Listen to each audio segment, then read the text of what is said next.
Yeah, it was in your email. That's why I put it on there. What was in the email?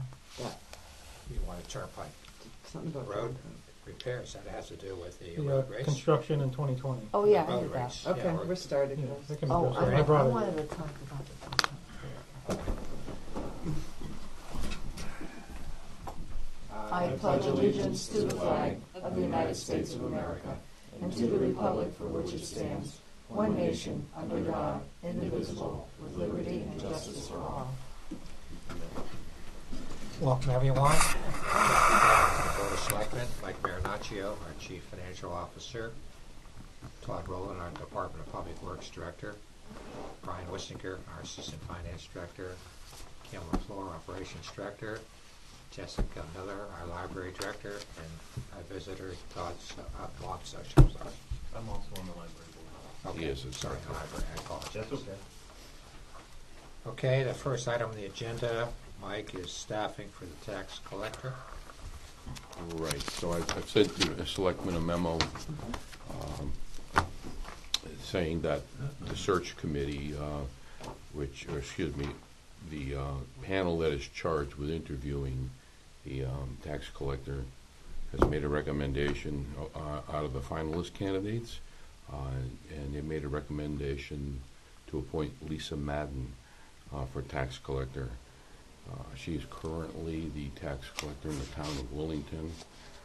She's eminently qualified, bachelor's degree in finance, a certified Connecticut municipal collector. She's a current board member in the Connecticut Tax Collectors Association. She's the president of the Tolland Wyndham County Tax Collector Association. She has years of municipal tax experience as a collector in Willington and as assistant collector in Pomfret. So with all those credentials and her interviews, her selection was unanimous in the panel. And so I'm recommending that she be offered, with your approval, an annual salary to start of $62,000, which falls within the salary range posted for the position, which was 60 to 66. All this is dependent, obviously, on a successful background check, and her start date would be March 11th. So all that information is in that memo I sent to you. I'm asking you to consider it and to vote in the affirmative for it. Move to approve the recommendation from our CFO, Mike Marinaccio, to hire Lisa Madden for the position of tax collector. I second. I have a question Additional now. discussion. Do we still do the probationary period? Yes, we do. Okay. Now, this is an appointment because it's an appointed position, but you will have a 90-day probationary period, too. Okay. Very good. I was part of the interviewing team. I was extremely impressed, as I'm sure Mike was, and Walter, and also Bill Salka. She was eminently qualified, in our opinion, and she's got a great personality. I think she'll fit very nicely Me too. within the organization. Okay. Any additional comments? Move to. I already moved. Okay. It's All in favor? Aye. Aye. Okay, Mike, you're all set. Thank you. The next item is the CIP request for the library security. And Todd, you want to start us off? Yes. Before you start off, let me read the letter I received from Shirley Warner. I've got one.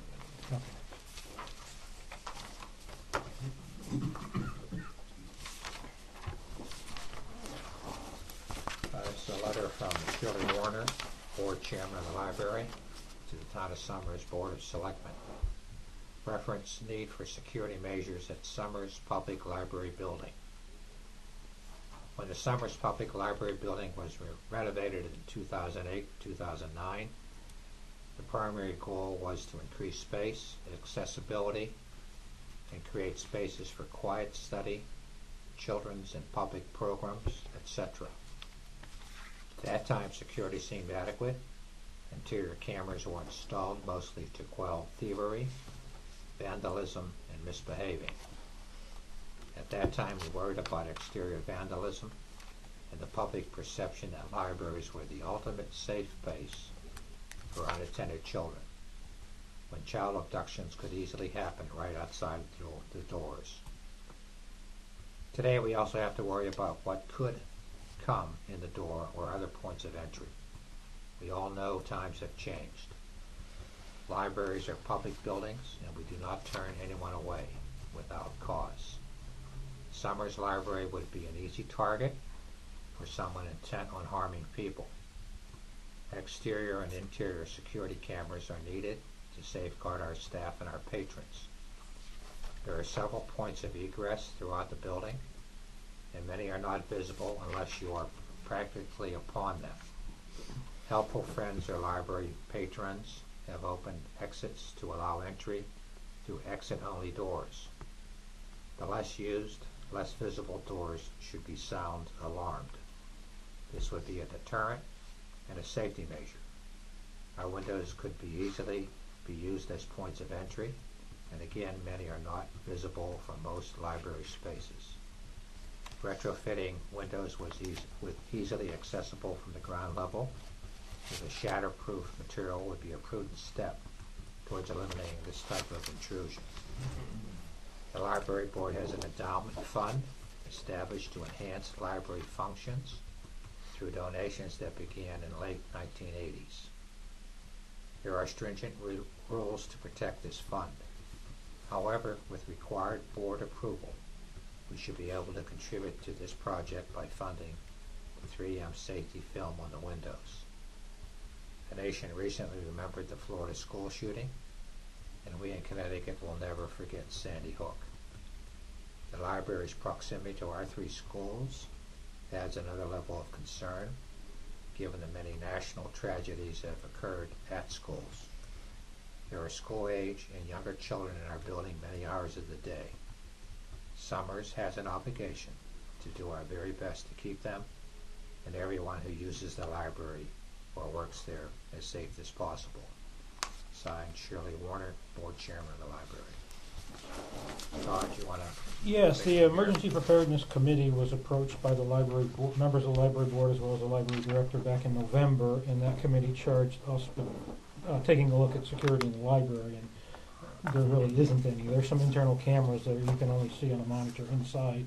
There's no external access, and there's no burglar alarm. There's no alarm systems of any kind. It's essentially a wide open building. We took some remedial steps to put up some signage and locking all but one set of doors to come in once you're in the entryway.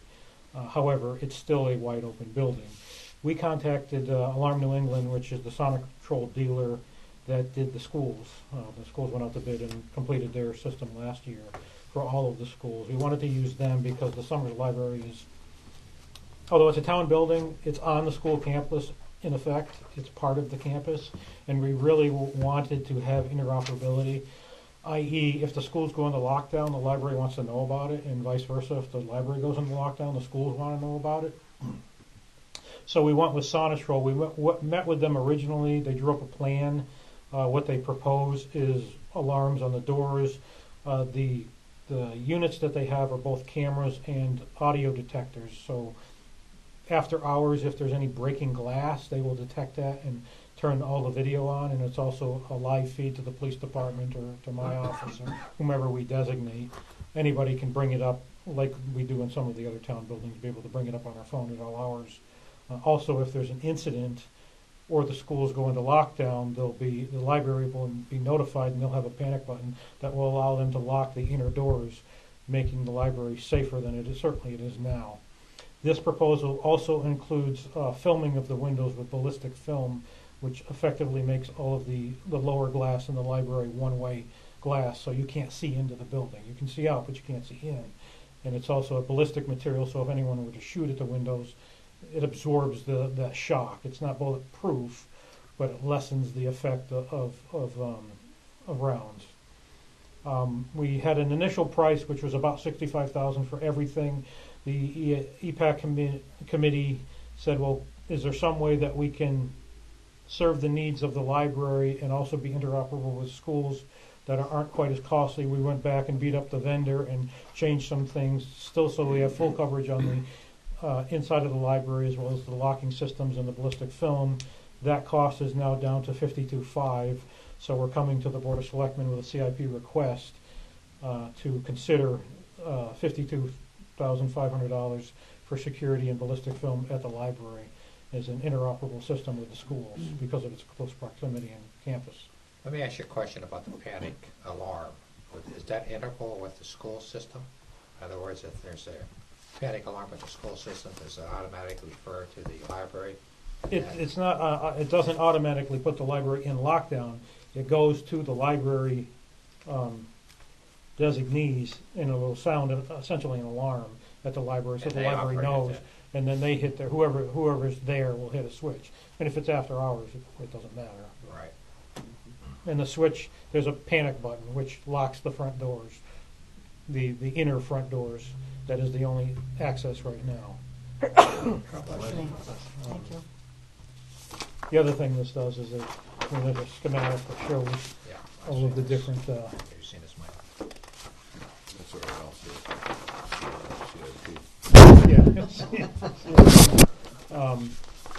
Also, there's numbers on it. Yeah, there's different detectors. There's the back doors, essentially the ones that Shirley had talked about in her letter that are just nobody can see them, and people do prop them open, so they really need to be alarmed. There's audio detectors. There's audio-visual detectors. There will be a monitor with this system. It is all integral with the internet, so it's all accessible from the outside for those that we give access to.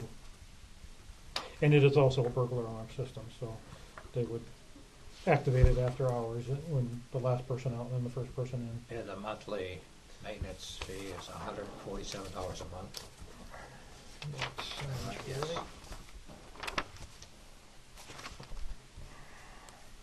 The monthly maintenance fee, which includes the service contract, is $147.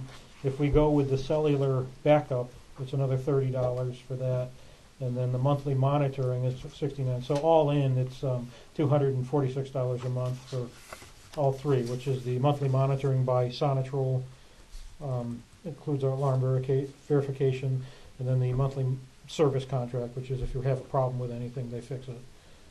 Anytime they come in and service it once a year, and also if there's any issues. And whose budget's going to absorb the $246 a month? That's a library item budget Okay. item. They'll have to put that in their. Because it's currently not in the budget. That's why I'm wondering. Right. Well, after they go in, after they put it in, yeah. Based upon your experience, Todd, with the other security systems in the school, what's your opinion? This is better than what we have in our other buildings. And I think it's the only way to go because of the proximity with the schools. If the building was somewhere else, we could do something of a lesser cost, as we've done in other buildings. But because it's essentially a school building, yes, it's a town building, but it's on the school campus. The school kids go there after school. Mm-hmm. We really have to consider it a school building, so it really needs to operate as closely to the school as we can. The challenge there is the schools, when they're in session, they are a secure environment in that you can't get in unless you're buzzed in. When you walk in, you have to get a pass. That won't be the case in the library. It's a public building, so it would be difficult to do that, and it would make a lot of our residents unhappy. This is the next best thing. We have one point of access. There's one way in. Yes, it's open, but it's right in front of the desk that the staff is at. They have a button in order to lock the doors in the event of an incident. I like that feature. And they also have a monitor so they can, if somebody opens a back door, an alarm sounds, and they can see what door is open. And how many panic buttons are there? Just one? I thought there's Two. One in Jessica's office and one at the front desk. There's 4 on this I map. thought there was Oh, I'm sorry. Yeah, there's one in each desk. In the back by the children's room, the children's librarian, the front desk, the director's office, and then the side desk here, which is reference. Right. Yeah, during our discussions at the emergency preparation meetings, we discussed the impact in terms of notification immediately because most of the carnage occurs within their first 5 or 6 minutes. Yes. So the key thing is identification and also alerting, Right. because we do have school resource officers on campus. But Part of any proposal like this is training. I was going to ask that question. It's going to be between really the police, public safety, and the library staff to train a couple times a year and maybe follow some of what the school does as far as training the staff and do some dry runs. You got to use it in order to kind of be familiar with it and really understand. Right. It's a very simple system to use, but if you're not thinking about it when something happens, there's always the human element, and that's always the challenge. Any issues with false alarms based upon your experience? No. This would have been good last year when we had the break-in, frankly, after hours. But no, because particularly this system, anytime there's an alarm, it goes right to Sonatrol. They look at the cameras. It's staffed. Whereas here, we do things by a phone dialer, dials out to our dispatch, and then they call the police or me typically. But with this system, they can look at and see what's going on immediately, and then they dial out police and whoever's going to be notified on the call list. Yeah. This is a better system, and it's what the school uses. Bob Socia was part of our walk around for the library. Any comments, Bob, in regards to? I was thinking, I agree with everything that was said here. Good job on your homework and stuff like that. But from the library's point of view, we have a nice little park alcove in the back of the building. Could this be expandable with a keypad function on one of those back doors so that you could get out without the alarm? Or is there a bypass? It is expandable. The system is You expandable. know what I mean? Don't you but- guys go out, there's park benches out there and stuff, when it's a controlled, Maria wants to get the kids outside or something? That- We talked specifically Yeah. about the door from the story time room Oh, out out to the the side of it. courtyard Yep, yep. being done a different way so that she Okay. could open that door when she wanted to have kids go out for There's a program control or- software in the system that you can go in and We disable change or is expandable. Yes. It's part of the school system. Right. I'm 100% on board. it's it's Not expandable. Yep. argued and said, Okay. All right, so you're making a recommendation. Yeah, Pass I'm this recommending the selectmen approve this and send it to CIP for consideration. So- on. Make a motion, Kathy. So, as we make this recommendation, do we include the cost? You're the hurdle test for sending it on to CIP. On the hurdle test? So if you vote it down, it does not go for appropriation. So you don't really even have to, you just have to make sure that the proper and prudent steps were taken. And it sounds to me like the library approached safety. They had meetings to come up with a solution. They had a professional involved. They have They did a lot of plans. good work. Went out to bid. You reduced that bid for negotiation. I mean, sounds to me like all the steps are covered. Okay. The only issue would be the appropriation of that money, and the discussion would probably be more financial than CIP. You're Okay. just proving, yes, you Authorizing agree it to pass that it. there is a need. Okay, so I move to approve the recommendation to be for this library security system be referred to the capital improvement committee with the following numbers at present time for the library security system 37077 and for the shatter resistant film windows $15,428. Okay, with a contribution from the library board based upon your approval, is that correct? You're not worried. That's not your worry, that's for the CIP to discuss. CIP and finance will All in handle it. favor? Now, you have to second it. Second it? All in favor? Aye. Aye. Okay. Thank you, Bob. Todd? Boards and commissions. I received a resignation letter from Mr. Robert Landry of the Housing Authority. Shall read. Please consider this my letter of resignation as a commissioner for the Summers Housing Authority. It's become increasingly difficult for me to get around in a manner that allows me to participate as fully as I would like in my roles with the Woodcrest Elderly Housing. I am pleased to have been part of developing this facility into an attractive place enjoyed by people who, but for Woodcrest, would struggle to afford this level of housing. My only regret is that we have not been able to move to make this housing more affordable to those whose resources are limited. Thank you for taking care of this matter and updating the selectmen of the need to fulfill the vacancy this creates for the Board and Commission. I move to accept the resignation letter from Mr. Robert Landry with regrets. I second that. All in favor? Wait a minute, no. Additional Didn't discussion? you tell me that there was someone who might want to serve? Because Dave Pinney is down. He only has himself and Mary Lou Hastings on the committee at present. Yeah, I talked to David Penny this past week, and he says he has one other person he's going to recommend. I've also talked to Terry Schmidt. There's a possibility. That's Any right. additional recommendations? Okay. Because they can't even form a quorum to have any discussions. And what I'm hearing is that they'll meet at any time to be able to have people help them. So I think the sooner we can move on this, the best. So maybe we can have something by next meeting to appoint some folks to help them out. For those citizens watching this live streaming, if you have anybody that you would like to recommend or recommend yourself in terms of the Housing Authority, we'd appreciate your involvement and contributions. Yeah, somebody came in today for zoning too. Lisa Williams was the last name. Lauren? She's a Oh, regular. Lauren, Yeah. that's TJ's Because wife. they have a alternate opening in the zone, Yeah. and she's interested, so I told her to write a letter of interest, and if she has a current resume, just to hand it along, and I'll give it to you guys. Okay. Now we can vote. Okay, I've also received a letter from Mr. Mike. Do we want to approve this You have to motion? vote on his We didn't. resignation letter. All in favor? Aye. Aye. Okay. I'll get the Robert's Rules of Order done, so. Thank you, Kathy. You're welcome. I received a note from Mr. Mike O'Neill. Dear Mr. Noor, I would be interested in learning more about the Prison Liaison Committee, which I understand there are committee vacancies. I have read the online minutes, but would not pretend to know the full scope of the responsibilities for this committee. I'm a 25-year-plus resident. Please contact me if interested. Signed, Mr. Michael O'Neill, employed by the Collins Company in East Windsor, Director of Energy, Global Responsibility for Development.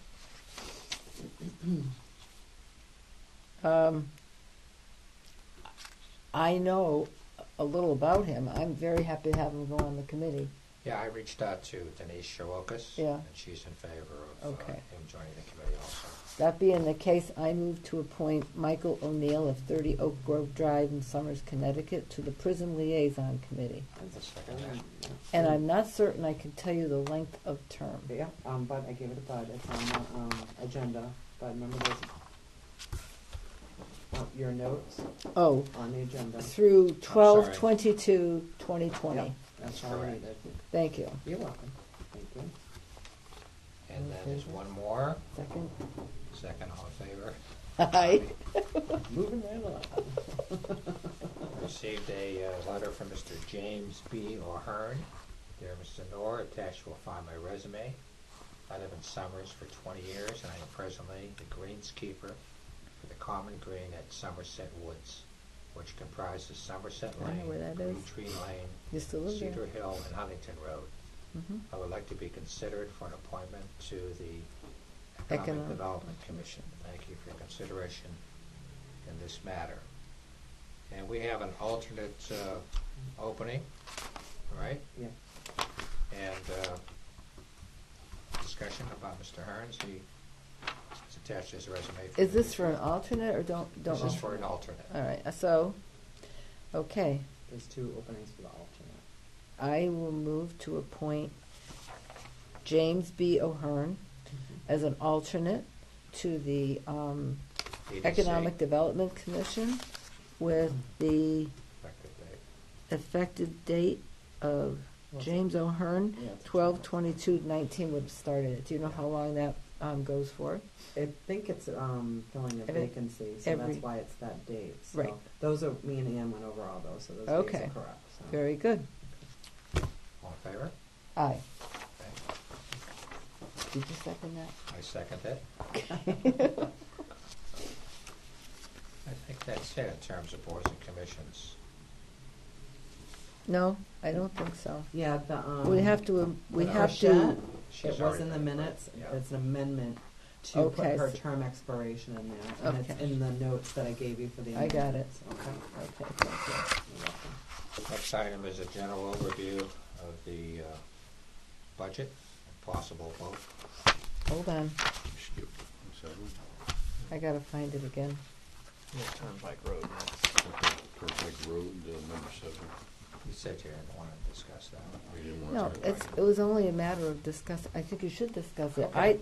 My purpose on being there was only about the Fort Town Fair, that had nothing to do with this. Okay. Oh, I'm sorry, I put Yeah. it on there because I thought it was, No. I'll just, This is about the road race. But I think that Todd Structure. should, I can speak to the Turnpike Road agenda item briefly.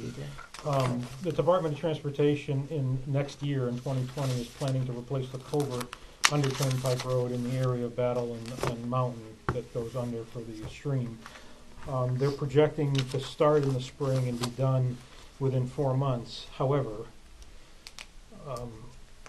one, it's a construction project, so it may or may not be done in 4 months, and two, as the state sometimes gets behind, they may or may not start in the spring. I brought it up because it is a concern, particularly for the Fort Town Fair Parade. If they're not done on time and they run into September, that's going to be a real problem, because Turnpike Road is our primary detour Egress when we and close the detour. center of town. The only next detour really is somewhere in Stafford, which is not very viable. So it's something we should consider. It's not this year, but it is next year.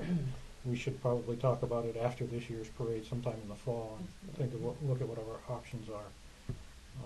And you if, have a parade. when do they plan to start this? The spring of next year, 2020. So I think between now and the spring of next year, you should get together with Or time. the Fort Yeah. Town Fair Yeah. and agree with a new route. And Yeah. I know now from my experience speaking with the road race, Scott Sutter.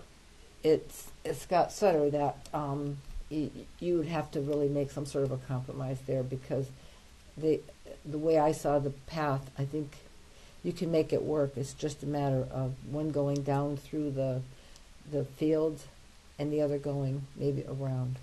But Yeah. I think it's a good idea to work on it as soon as possible if they're Okay. going to do that. Right. You don't want to get everybody else messed up. Well, and it's DOT, so we actually won't know. I mean, they say as long as they have the funding, which they probably do. They've been working on it for 5 years, but we won't know. We really won't know unless they don't start. I think it's probably even longer than 4 years ago, because one October when we had that downpour, it washed everything out, and what's the name of that, Pond Circle Yeah. flooded. Yeah. And some of the houses were right up to the floor, and I think it's always been a problem. I think it's about time they did fix it. Well, the engineer has been working on it for 5 years, as far as getting the Okay. permitting and doing the design and all that. All right. I don't know how long it's been on their radar. I'm And the glad est- you informed us. The Thank you. estimate as to how long that road will be shut down with that. The 4 months is what they're projecting. I would suggest that if everything was perfect, 4 months is a good schedule. Typically, everything doesn't go perfectly, so it could happen. Didn't count on it. That's good though. Thank you. Now it's a budget. Okay, Mike and Brian. Do you have your copy, Bud, or no? Yeah, I only I do. do. Okay, I was gonna say I only made 4. So updated the budget since the governor's release of his budget yesterday. Our expenses are the same as they were. There was no changes as far as our part goes. There was the addition of the teacher retirement, but we've singled it out and made it its own line. It doesn't necessarily affect our budget at all. Did you put it in a category by itself because it's Yeah, you? so at the bottom you'll see it's in its own, Oh, TRF. like debt service and capital projects. It doesn't directly affect the town's budget. Okay. It affects can- the overall whole. You know what would eventually go to the ballot, but it doesn't affect our directly the town. Okay. Brian, do you want to address the impacts to the budget, the town budget? I mean, they're the same as they were 2 weeks ago. we talked about it then. I didn't bring it with me. I can pull it up really Here. quickly. I mean, it is. I got it right here. I mean, the big ones are health insurance, 7.9% estimated increase, and an addition of 2 firefighters is driving the increase. Salary increases are an average of 3% across the board for salaries. Separation payout, we currently have 4 or 5 employees that are eligible for retirement. So we have to begin, anticipating them to retire any day. So we have to increase that line item. And if we don't have the money to pay for it, we have to go back to the voters and ask for them to appropriate the money. So it's easier to appropriate it now than to go back and ask for it later. It's not something you can easily plan for. We've had this in the past. It's And not. It's an estimate. one year we were completely shocked. It was before you were here, Mike, but it's before you were here too. We had 2 retirements, and it was overwhelming for us because we only budgeted 1. Yeah, and it's So with 4 of them, I think it's wise to put 2 in there. yeah, and it's impossible to. I mean, 3 of the people could work another 10 years if they chose to, or they could come in on August 1st and say, you know what, we're done. We don't want to do another winter. You never know, and it's against the law to ask them. So you just got to make your best judgment. So to address this risk, and it is a risk because Yes, you don't really know which way it's going to go on you. That's right. All 5 of them can go in 1 year. The older That's true. people That's that are what happened eligible. that year. We had 2. You're talking 6 figures of. Some towns have done, and I've already made an inquiry into our actuary that to offer, and this is totally preliminary, so this is just a discussion we're having right now. People that fall in that category would be offered, or the plan might have to change, but all of your sick and vacation time would be rolled into the retirement and give you a higher retirement income as opposed to a lump sum payout when you leave. And they would be able to see that payout. So actuarially, how this all works out, what in essence what it will do is the money won't come out of the general fund. It'll come out of the retirement fund. And it'll be for a longer period of time. And it won't happen to you in 1 year. So many towns have done this. I'm not sure the degree to which it's complicated. I missed my phone call today. He was on, so we're going to connect tomorrow morning. But What's the period of payout? How long? I have no idea. think I'm it's- exploring it. Yeah. It could be for the life of the retirement, just spread over the retirement. Just a higher. It'll go into the calculation and give the retiree a higher monthly. And some people may want that because tax-wise, it would even be better for them because they get hit with a big tax bill, with a big lump sum payout also. So, And during the time when we had that problem, I think it was actually, it could have been 3, not 2, as I said, because one of them got really sick, but he passed away, so that would have been the 3rd Yeah. one. But we couldn't come up with something like that. It wasn't anybody's. People that were working with us couldn't come up. We tried to do an annuity or something just to save well, ourselves. some places make you roll that into the 457, and the town doesn't worry about taking any money out, and they just put it in the 457. Then you take it out at some point yourself. But nobody here bought it then. Yeah. I think this is a really good idea that you've Yeah. come up with. If it'll work. So, we're exploring it. When we have more information, we'll share it. And then, Salary review and the impacts of the budget, for all intents and purposes, they're pretty much fixed. These They are. expenses. And IT is going up because the cost to provide, IT services continues to It go goes up with up. software, licensing costs, everything, even telephone services, internet services. Everybody raises their rates on us. we just can't get rid of these things. And it's adding initiatives too. Yeah. For Tristan to monitor and, you know, just the remote monitoring alone and Security. all the security issues that we have, we're slowly getting there. And the mandated requirements for the ALS, which we have no choice. Yep. And we've got ALS going live July 1st. Right. You know, with that comes a cost. Fortunately, we also We'll be are ready. anticipating more revenue, so it's offsetting that cost. That's the same with the OPEB contribution. It increases the expenditure, but there's also a matching revenue, so there's really no increase in those. Those are And that's the software and those computers and the ambulances, the fire department, the fire trucks, that all comes out of the IT budget. What do we anticipate hearing from the state police in terms of their, they don't tell us until July, August. We make our best guess effort at it, and we went up 3% on it, and you know, it is what it is. We won't know what the fringe benefit rate is going to be until probably August. We increased it 3%. It's right now at 107. We went up to 110.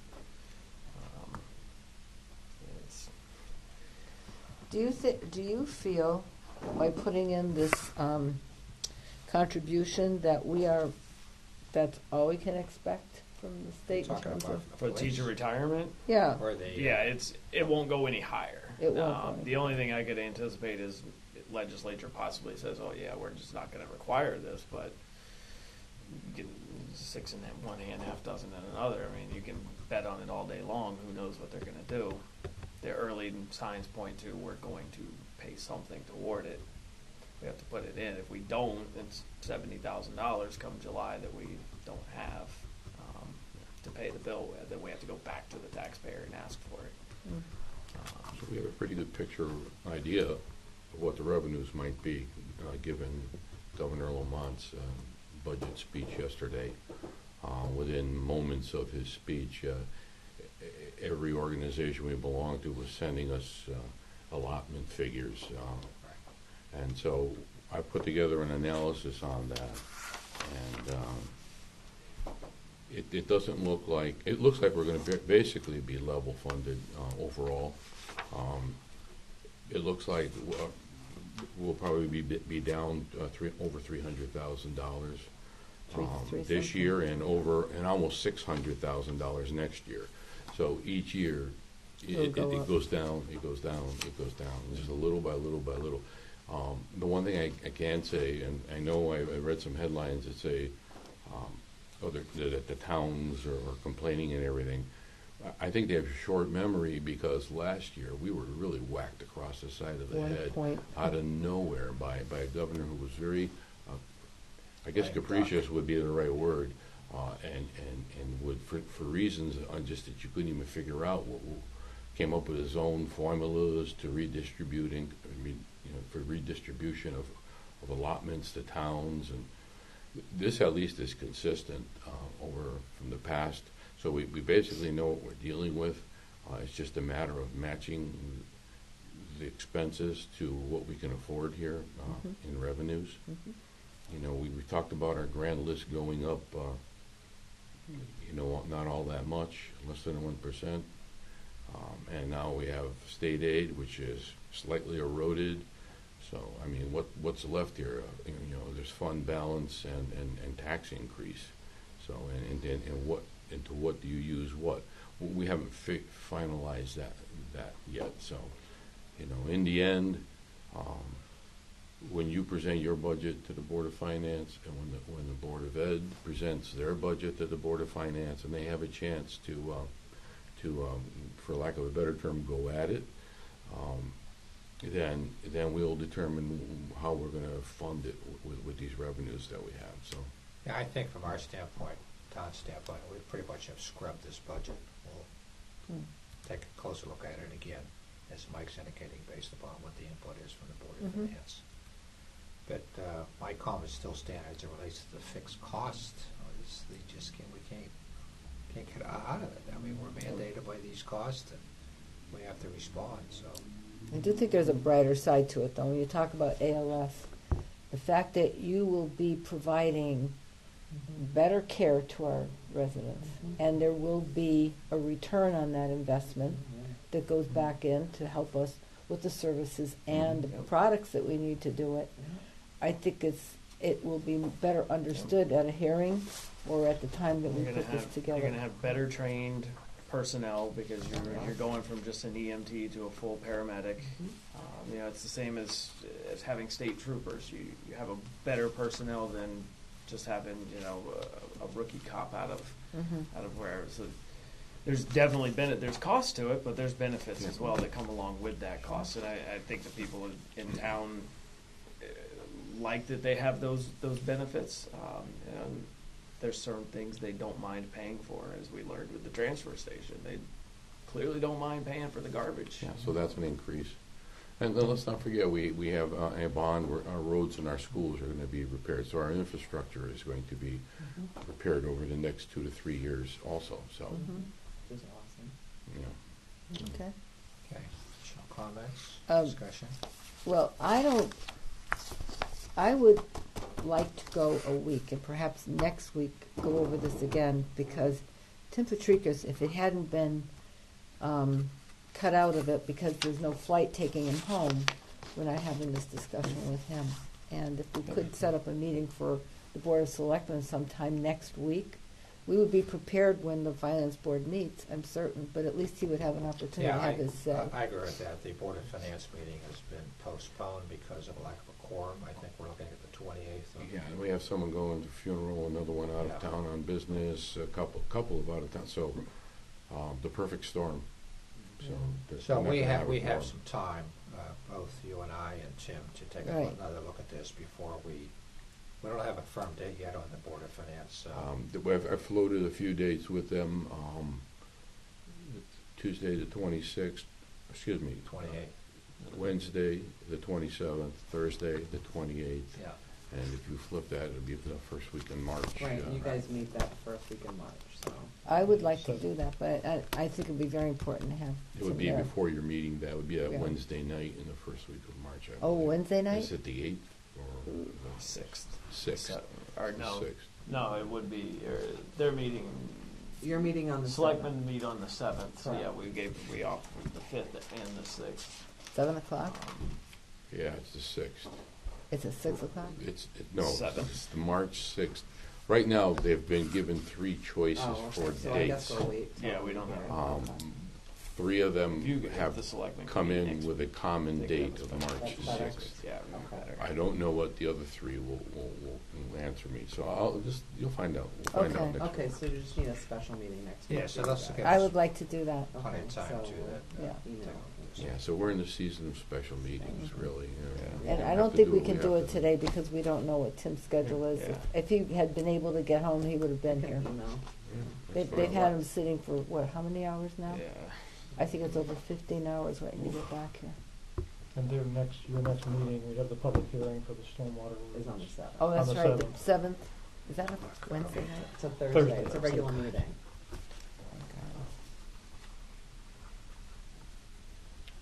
So we have to meet before March 6th. Next week. Yeah. Yeah, I would definitely try to have a special meeting next week if I were you guys. We want it before then, yeah. I'll check with Tim's schedule. March 1st is a Friday. He's home that week. Because we usually meet the first Thursday and the third Thursday. Right. So sometime in that week, he would be able to be there. Okay, we'll reach out to Tim, find his Yeah. availability, then we'll schedule a special meeting, okay? Prior to the Board of Finance meeting. Right, On the 6th, okay. if that's firmed up. Okay, we have 2 more items, the payment authorization and then discussion of correction of minutes.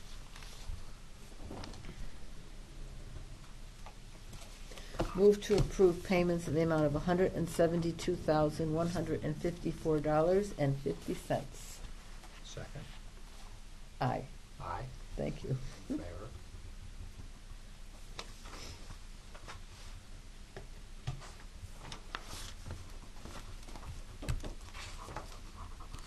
This was the first time that it didn't roll sideways. What's that? Every time you send me something, it would come out like this. It would come out like this. Oh, really? Now it comes like this. And the last item is the approval and the correction of the minutes for January Oh, 3rd, yeah. January 17th, and February 7th. Oh, no, I didn't get that. No, wait a minute. Hold on, give me a minute here.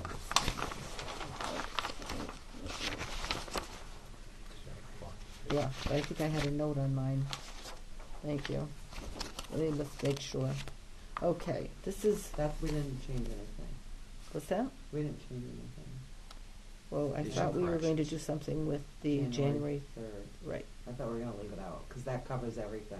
Okay, on the so minutes. if I would start, I'd like to have the following amendments under, changed for our minutes.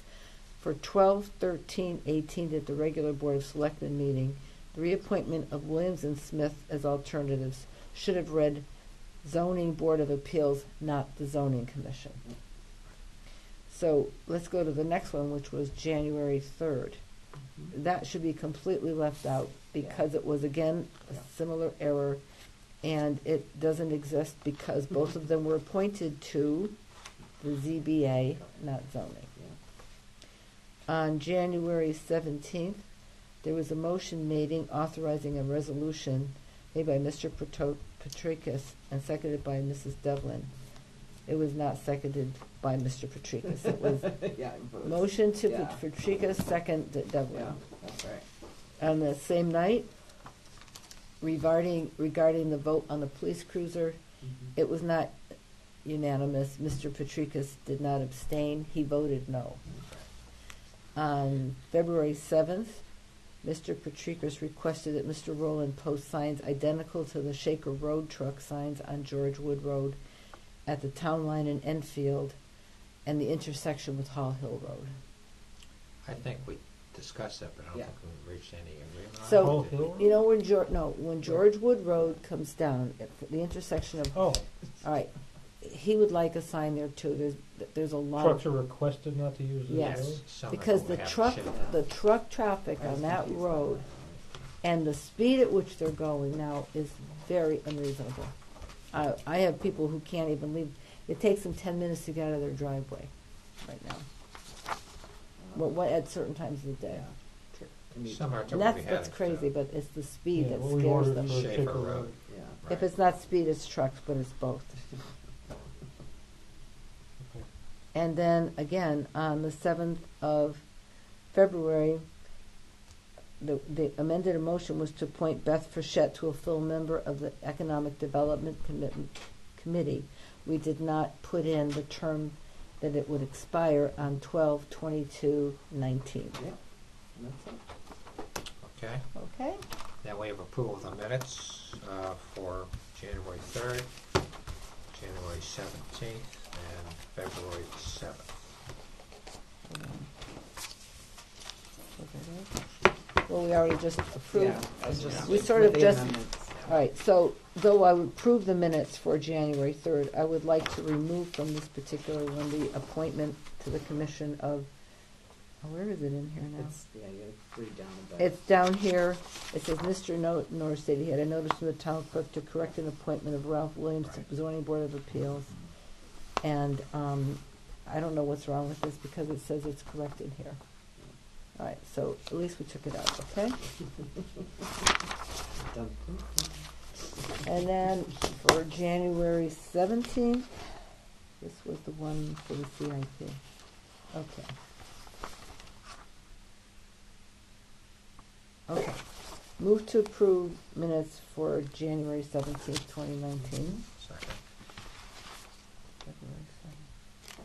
Yeah, that's the one. This is where, in those minutes, it should be corrected to say that he wanted the signs George on Wood, Hall yeah. Hill Road, George Yeah. Wood Road in the Okay. corner. Yeah. So, motion to approve minutes for Thursday, February 7th, Second. and this is the January 8th. Move to adjourn. Move to adjourn. Second. Aye. Thanks everybody for What a coming. good time. CIP's here.